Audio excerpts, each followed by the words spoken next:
पत्रकार मित्रों,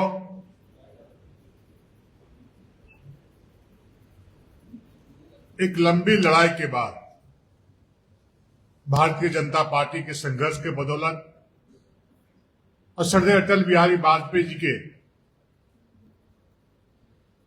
आशीर्वाद से इस राज्य को बिहार से अलग किया गया। इस राज्य का निर्माण किया गया था और तब झारखंड के किसी लोगों ने ऐसा नहीं सोचा था कि झारखंड अलग होने के बाद झारखंड को इस प्रकार का दिन देखना पड़ेगा।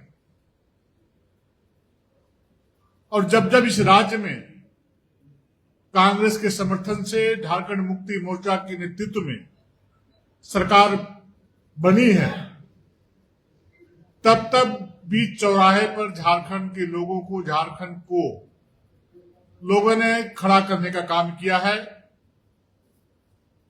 लॉ एंड ऑर्डर बद से बदतर हुआ है। बेटी बहन का इज्जत और आबरू सरेआम लूटे जा रहा है।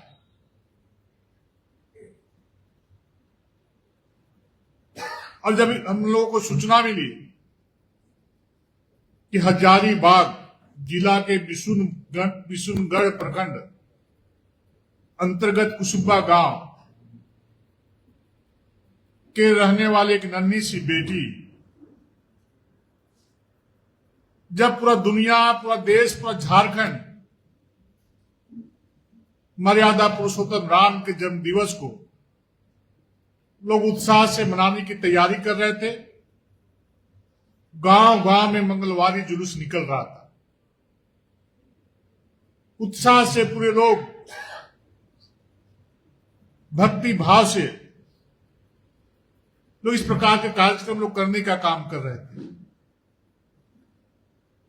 लेकिन जिस प्रकार से हम लोगों ने देखा और सुना कि उस कुसुम्बा गांव में रहने वाली एक बच्ची जब मंगलवारी जुलूस में जा रही थी अपने गांव में, कल मैं गया था उस गांव में, मेरे साथ वहां के माननीय सांसद श्री मनीष जायसवाल जी, पूर्व नेता प्रतिपक्ष श्री अमर बावरी जी, हजारीबाग के माननीय विधायक श्री प्रदीप प्रसाद जी, बगोदर के माननीय विधायक श्री नागेंद्र महतो जी, बरकट्ठा के माननीय विधायक श्री अमित यादव जी, रामगढ़ के माननीय विधायक श्री रोशन लाल चौधरी जी, हजारीबाग के जिला अध्यक्ष श्री विवेकानंद सिंह जी सहित सैकड़ों लोग उस गांव में हम लोग पहुंचे थे। कितनी दरिंदगी के साथ, जब एक तरफ हम मां दुर्गा का आराधना करने का काम कर रहे हैं, चैती दुर्गा गांव गांव में मनाए जा रहे हैं, पूजा पाठ कर रहे हैं, दुर्गा स्वरूपी, दुर्गा रूपी एक बेटी के साथ इतना अन्याय अत्याचार हो रहा है। वह बेटी भी उस मंगलवारी जुलूस उस गांव में जो निकाला गया था, उस मंगलवारी जुलूस में शरीक होते हुए जा रही थी। लेकिन जब पानी पीने के लिए बगल में गई, वहां के गांव वालों ने बतलाया, उसी बीच चूंकि भीड़ काफी थी, अपराधी तत्व के लोग उसका अपहरण कर लिए और अपहरण करने के पश्चात उसके साथ दुष्कर्म करने का कार्य किया और उसके बाद उसका जघन्य हत्या करने का काम किया। और रात में लोग खोजबीन किए, परंतु पता नहीं चला कहां गई, नहीं गई। लेकिन जब कल स्पॉट में हम लोग सारे लोग गए तो बीच बस्ती के बीच में एक टूटा हुआ घर है, उसके बगल में बांस का पेड़ कहे या पौधा कहे लगा हुआ है, झाड़ियां थी। जब सवेरे लोग खोजने लगे तो गांव के बच्चियों ने कहा कि अमुक बच्ची का वहां पर डेड बॉडी पड़ा हुआ है। और जब डेड बॉडी के सामने गए तो जो गांव वाले लोगों ने कहा कि उनके दोनों आंख निकाले गए थे, उसके जीभ काट दिए गए थे। उसके दांत तोड़ दिए गए थे। इस प्रकार से जघन्य अपराध कर उसकी हत्या कर दी गई।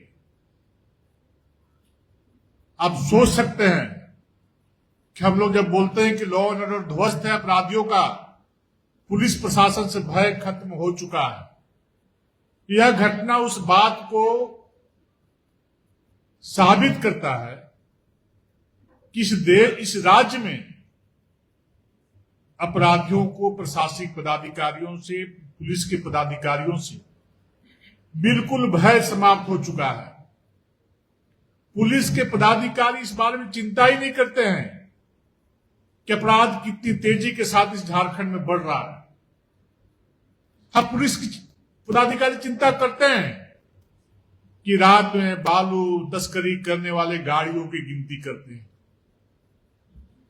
रात और दिन जो कोयले की अवैध खनन से जो चोरी हो रहे हैं कोयला, उसकी गिनती करते हैं।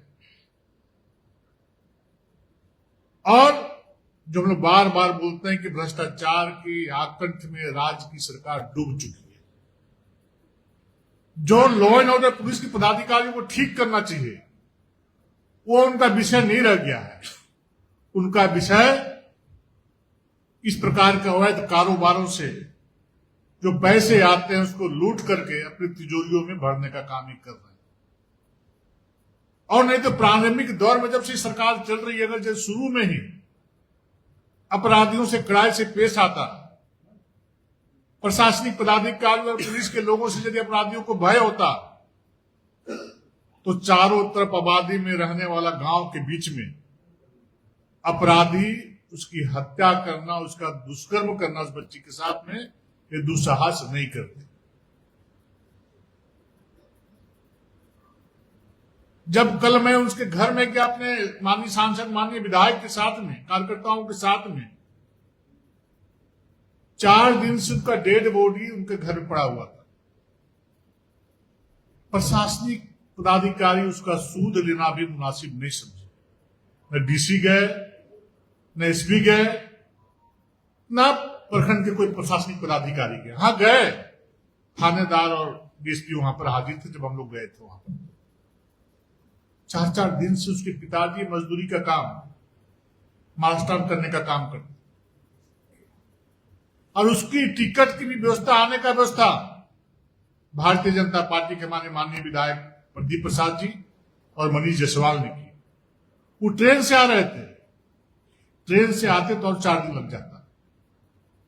हमारे माननीय विधायक प्रदीप प्रसाद ने एरोप्लेन का टिकट व्यवस्था करके उनको तुरंत रांची लाने का काम किया, गाड़ियों की व्यवस्था की गई, उनको घर तक पहुंचाने का काम किया।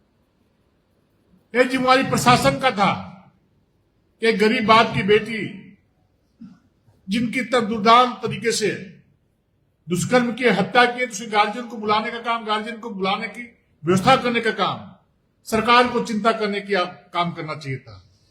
लेकिन सरकार के कामों में जूं तक नहीं रेंगा है। छोटी छोटी बातों पे माननीय मुख्यमंत्री जी ट्वीट करने का काम करते हैं। कहां गया उनका ट्वीट? इतनी बड़ी घटना घट गई, निर्भया हत्याकांड जो दिल्ली में हुआ था, मुझे लगता है उससे भी बड़ी घटना इस झारखंड में हुआ, बिशुनगढ़ में, हजारीबाग में हुआ है। सरकार सोई हुई है, कोई मतलब नहीं है। इसलिए मैं कल ही वहां पर बोल के आया हूं कि अगर यदि अपराधी नहीं पकड़े गए कल तक, 24 घंटे का समय उनको दिया हुआ, रात तक नहीं पकड़े गए, तो कल शाम में हजारीबाग जिला अंतर्गत आने वाले सभी प्रखंड मुख्यालयों में हमारे कार्यकर्ता सहित आमजन मशाल जुलूस निकाल करके विरोध करेंगे। उसके बाद सोमवार को पूरा हजारीबाग ठप रहेगा, हजारीबाग जिला बंद रहेगा। उसके बाद यदि गिरफ्तारी नहीं हुई तो पूरे झारखंड राज्य अंतर्गत हम लोग इस बेटी को न्याय दिलाने के लिए आंदोलन करने का काम भारतीय जनता पार्टी करेगी। हम लोगों का मांग है कि जो भी अपराधी इस घटना को अंजाम दिए हैं उसको फांसी की सजा सरकार दिलाने के लिए काम करे। वो फांसी के फंदे में लटकता हुआ पूरे हजारीबाग से पूरे झारखंड राज्य के लोग उस अपराधी को देखना चाहते हैं ताकि किसी दूसरी बेटी के साथ इस प्रकार की घटना ना घटे। कुछ नेता बोल रहे थे कांग्रेस के कि भारतीय जनता पार्टी राजनीति करती है। इस प्रकार की घटनाओं में जेएमएम के लोग बोल रहे थे। मैं उन लोग से आग्रह करता हूं कि आप एक बार जाकर कुछ गांव में उनके मां पिताजी से मिलने का काम करें। बच्ची का कल अंतिम संस्कार हो गया है।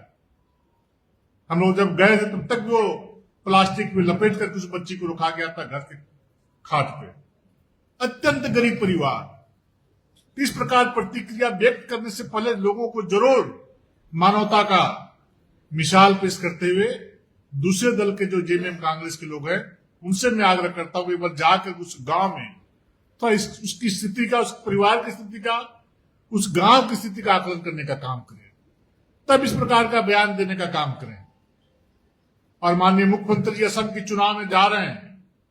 माननीय मुख्यमंत्री से मैं कहना चाहूंगा कि जब चुनाव के प्रचार में जाएं, आप वहां चुनाव लड़ना चाह रहे हैं, तो जरूर आप ये बतलाएं कि हमारे राज्य में मेरे नेतृत्व में चलने वाली सरकार में इस प्रकार से देवी स्वरूपा बेटी और बहनों के साथ अन्याय और अत्याचार हो रहा है। हम लॉ एंड ऑर्डर को कंट्रोल नहीं कर पाएंगे। ये जरूर लोगों को बताने का काम करें। ये हमारा माननीय मुख्यमंत्री से आग्रह है और मांग है। बहुत बहुत धन्यवाद।